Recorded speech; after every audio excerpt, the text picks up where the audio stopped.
여호수아 1장 12절 말씀부터 15절까지의 말씀을 우리 같이 보겠습니다.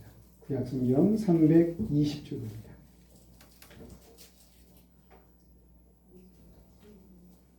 여호수아 1장 12절로 15절까지의 말씀.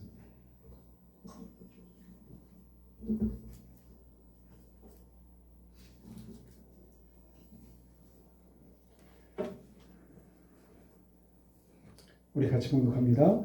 여호수아가 또 르벤 지파와 갓 지파와 므낫세 반 지파에게 말하여 이르되 여호와의 종 모세가 너희에게 명령하여 이르기를 너희 하나님 여호와께서 너희에게 안식을 주시며 이 땅을 너희에게 주시리라 하였나니 너희는 그 말을 기억하라.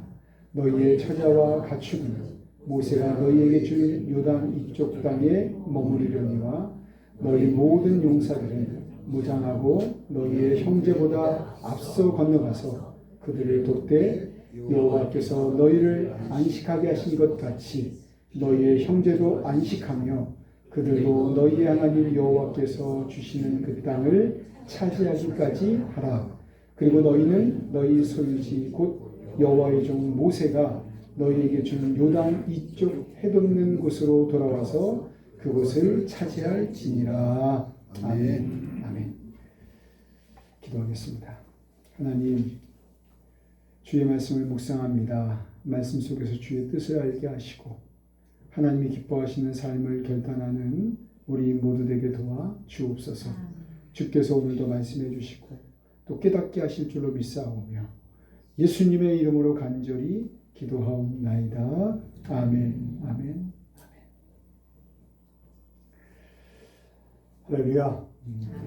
오늘 하나님께 나와 예배하는 우리 믿음의 성도들을 주님의 이름으로 축복합니다. 하나님의 큰 은혜가 우리 안에 함께하기를 간절히 바랍니다. 우리 옆에 있는 분들 다시 한번 축복하겠습니다. 당신은 하나님의 사랑을 받는 존귀한 분이십니다. 시작.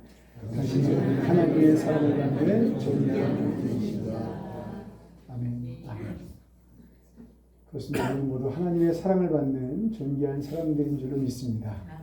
이제 가슴에 손을 얹고 자신을 향해 선포합니다. 나는 하나님의 사랑을 받는 존귀한 사람이라고 3번 반복해서 우리 자신을 향해 선포합니다. 나는 하나님의 사랑을 받는 존귀한 사람입니다. 나는 하나님의 사랑을 받는 존귀한 사람입니다. 나는 하나님의 사랑을 받는 존귀한 사람입니다. 아멘. 바라기 이 확신과 이 은혜가 우리 안에 함께하기를 간절히 바랍니다. 사랑하는 성도 여러분, 오늘 우리가 봉독한 이 본문의 말씀을 통해서 우리에게 들려오는 하나님의 음성은 과연 무엇입니까?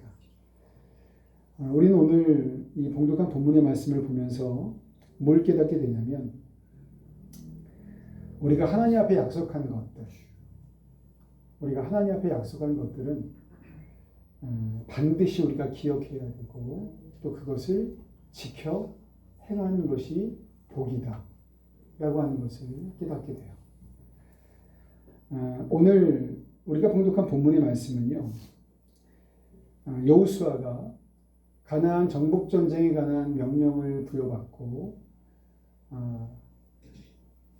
그 요단 동편 땅을 이미 부여받은 두 지파 반, 오늘 본문에 보니까 르우벤 지파와 갓 지파 그리고 므낫세 반 지파를 향한 명령입니다. 여호수아는요, 이 두 지파반을 향해서 너희가 요단 서편 땅을 차지하는 이 가나안 정복 전쟁에 너희가 동참하라. 그렇게 이야기를 합니다. 그러면서 뭐라고 말하냐면 너희가 오늘 말씀해 보니까 너희는 그 말을 기억하라. 그렇게 말해요. 너희는 그 말을 기억하고 그리고 너희는 그 전쟁에 참여하라. 그렇게 이야기하는 거예요.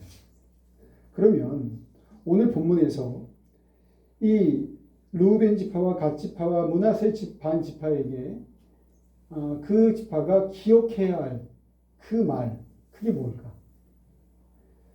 이 그 말이라고 하는 것은 민수기 32장에 나오는 말씀인데요. 32장에서 민수기 32장에 보면 이 두 지파반이 모세 앞에서 요단 동편 땅을 먼저 부여받는 그 과정 속에서 자신들이 이 땅을 받게 되면 분배받게 되면 후일에 요단 서편에 있는 요단강을 건너서 가나안 정복 전쟁을 할 때에 우리가 남은 이스라엘 지파들을 도와서 그 정복 전쟁에 참여하겠다라고 하는 그런 약속을 한 거예요. 근데 그 약속이 모세에게 한 거예요. 근데 모세에게만 했을까? 이 가나안 정복 전쟁을 앞두고 이 요단 동편을 차지한 이 일로 인해서 이것은 모세가 그냥 그래 너희 줄게 이렇다고 되는 게 아니잖아요. 이스라엘 공동체가 모두가 인정하는 그런 일이기 때문에 이 일은 이스라엘 백성들 모두에게 한 약속이었고 더 나아가서는 하나님께 한 약속이었던 거죠. 그래서 그들은 이 하나님께 한 그 약속을 너희는 기억하고 그 약속과 같이 이 가나안 정복 전쟁에 너희가 함께하라. 지금 그렇게 여호수아가 명령하고 있는 거예요. 사람들은요, 자신에게 유익한 그리고 자신에게 필요한 것을 앞두고는 약속을 남발합니다. 그렇죠? 무엇인가 얻기 위해서 약속하는 것을 서슴지 않아요. 근데 그 약속을 이행해야 할 때가 다가오면 그러면 뭔가 부담스럽고 또 그것을 잊어버리는 그런 경우가 대다수입니다. 그 대표적인 인물이 야곱입니다. 그 야곱의 이야기를 보면은 야곱은 욕심이 많았어요. 그 형 에서에 대한 그 형 에서의 그 장자권이라고 하는 그것에 대한 욕심이 많아서 형 에서의 그 장자권을 팥죽 한 그릇을 자기가 소유하고 나중에는 형을 가장해서 몸에다가 털도 붙이고 그리고 형의 옷도 갖다 입고 그러면서 형이 받아야 할 그 축복을 다 빼앗는 그런 야곱의 모습을 우리가 보게 되잖아요. 근데 그 야곱이 결국에는 형을 피해서 도망갑니다. 외삼촌 라반의 집으로 이제 도망하는 그러한 신세가 되는데 이 도망하는 중에 베델이라고 하는 곳에서 환상을 보게 돼요. 하나님을 만나게 되고 그곳에서 하나님께 서원을 하는데 어떤 서원을 하게 되냐면 하나님 제가 아버지의 집으로 다시 돌아올 때에 아버지의 집으로 다시 돌아오게 해주시면 제가 11조를 하나님께 드리겠습니다. 그리고 이 베델에서 하나님께 제사하는 이 일을 제가 행하겠습니다. 라고 하는 약속을 하게 되잖아요. 근데 우여곡절은 많았지만 이 야곱이 이제 거부가 되어서 고향으로 돌아옵니다. 아버지의 집으로 돌아와요. 근데 아버지의 집으로 돌아와서는 자신이 약속했던 그 약속을 다 잊어버리고 맙니다. 그러다가 어려운 일을 만나고 나니까 비로소 그 약속이 기억나게 된 거예요. 그래서 그가 베델로 올라가서 하나님께 제사하는 그러한 모습을 우리가 봅니다. 그렇습니다. 하나님 앞에서 서원하는 것, 약속하는 것, 이것은 우리가 반드시 기억해야 되고요. 또 함부로 해서도 안 되는 거예요. 예수님이 그런 말씀하십니다. 마태복음 5장 34절 이하의 말씀을 보면은 나는 너희에게 이르노니 도무지 맹세하지 말지니라. 하늘로도 하지 말라. 이는 하나님의 보좌이며 땅으로도 하지 말라. 이는 하나님의 발등상이며 예루살렘으로도 하지 말라. 이는 큰 임금의 성이니라. 그렇게 말해요. 그러니까 예수님께서는 하나님 앞에서 함부로 서원하거나 맹세하지 말라. 그렇게 말씀하시는 거예요. 왜? 사람은 본질상 신뢰할 수 있는 그런 존재가 아닌 거예요. 그 마음은 조속지변으로 변하는 게 사람의 마음인 거예요. 그러다 보니까 하나님과 우리가 약속을 한 뒤에 그것을 지키기가 너무나 어려운 거죠. 또 하나님과의 그 약속을 지키지 못할 때에 우리가 하나님을 속이는 결과를 낳게 되기 때문에 하나님 앞에서 함부로 서원하지 말라, 그렇게 말씀하시는 거예요. 그러므로 우리는 우리 인간의 연약함을 깨닫고 우리가 오직 어떤 유익을 위해 하나님 앞에 서원한다든지 또는 사람들 앞에 약속을 남발하는 그런 우리가 되어서는 안 되는 거예요. 전에는 제가 희망찬 교회를 딱 부임해서 와보니까 우리 성도님들이 여러 가지 어려운 마음들이 있더라고요. 그래서 어떤 어려운 마음이 있었냐면 소 한 마리가 얼마일까에 대한 고민을 하시더라고요. 이게 뭐냐면 부흥회를 했는데 부흥 강사가 소 한 마리, 양 한 마리 뭐 이렇게 작정하라고 그래서 헌금을 작정했던 거예요.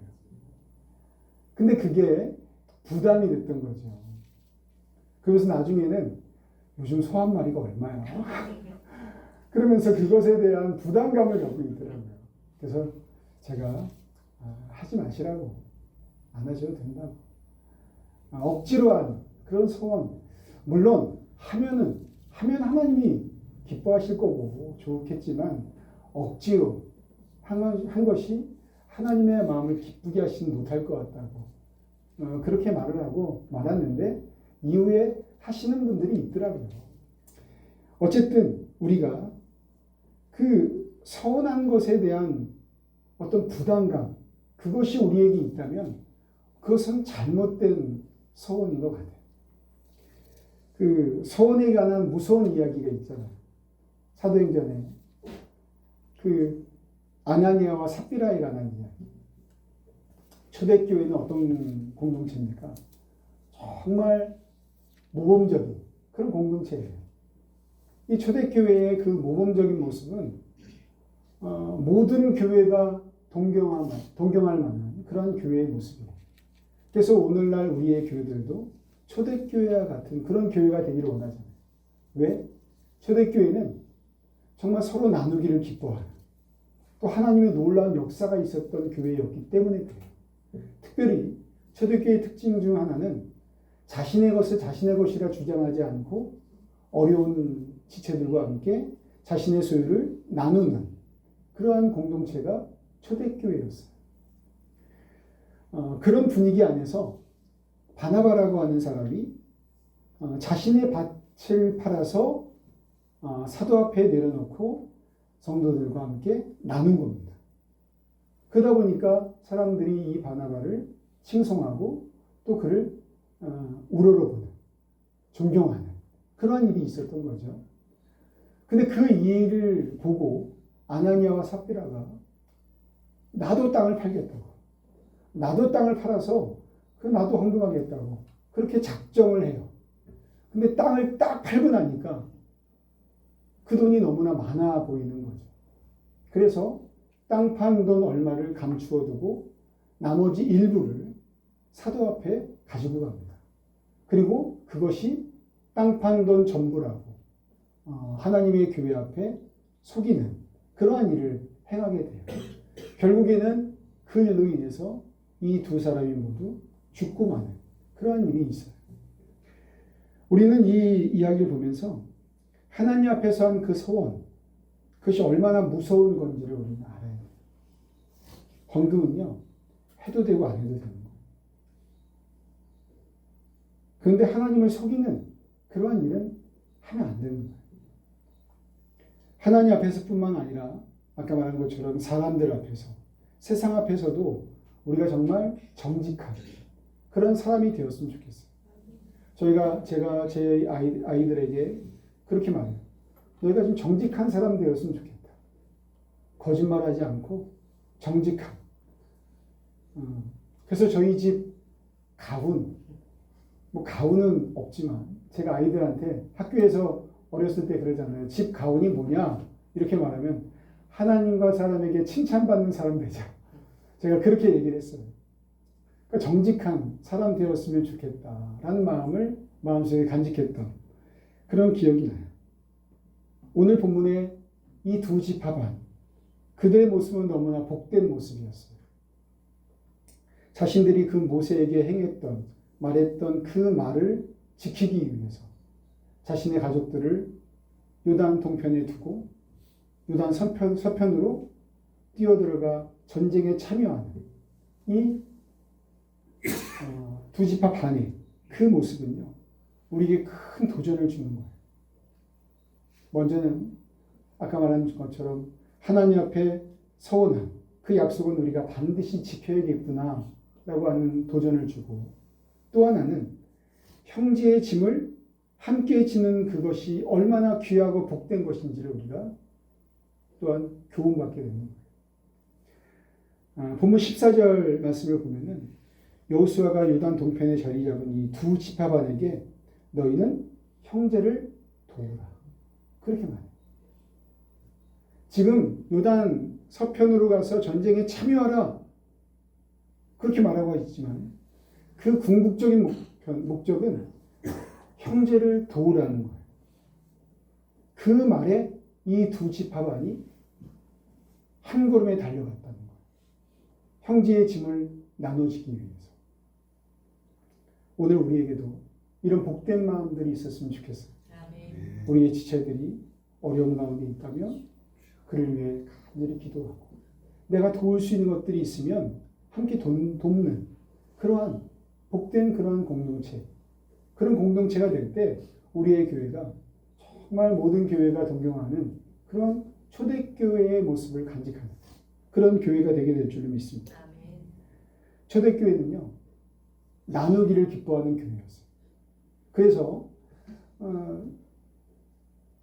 옆에 교회가 어려움을 당하면요, 그것을 나몰라 하지 않고 그 주변의 교회들이 서로 자원하여 힘에 지나도록 그들이 헌금을 해서 옆에 교회를 돕는 그러한 일을 행했던 교회가 이 초대교회였다는 거예요. 그래서 바울이 뭐라고 했냐면 고린도후서 8장 14절에 보면은 어떤 말씀이 나오냐면요, 이제 너희의 넉넉한 것으로 그들의 부족한 것을 보충함은 후에 그들의 넉넉한 것으로 너희의 부족한 것을 보충하여 균등하게 하려 합니다. 무슨 말입니까? 나눔이라고 하는데요, 이게 자선이 아닌 거예요. 우리가 나누는 그것이 일방적으로 베푸는 거, 그게 아닌 거예요. 이 나눔이라고 하는 것은 결국에는 나의 부족을 채우는 거, 그게 나눔인 거예요. 그러므로 우리 사랑하는 성도들, 정말 초대교회 성도들이 그랬던 것처럼 우리의 지체들과 나누기를 기뻐하는 그런 교회 되었으면 좋겠어요. 그게 하나님의 복을 받는 비결인 거예요. 오늘 본문의 그 말씀을 통해서 우리는 두 지파반의 모습을 봅니다. 그들의 모습은요, 서운한 것은 반드시 지키고자 했던 그런 마음이었고, 또 형제의 짐을 서로 지려고 하는 그런 복된 마음이었어요. 오늘 우리에게 이런 귀한 마음, 그 마음이 있어서 정말 초대교회의 그 아름다운 전통을 이어가는, 하나님 보시기 아름다운 그런 복된 교회, 복된 성도의 모습 되기를 주님의 이름으로 축원합니다. 우리 함께 찬양하고 기도하겠습니다. 우리 사랑하며 섬기게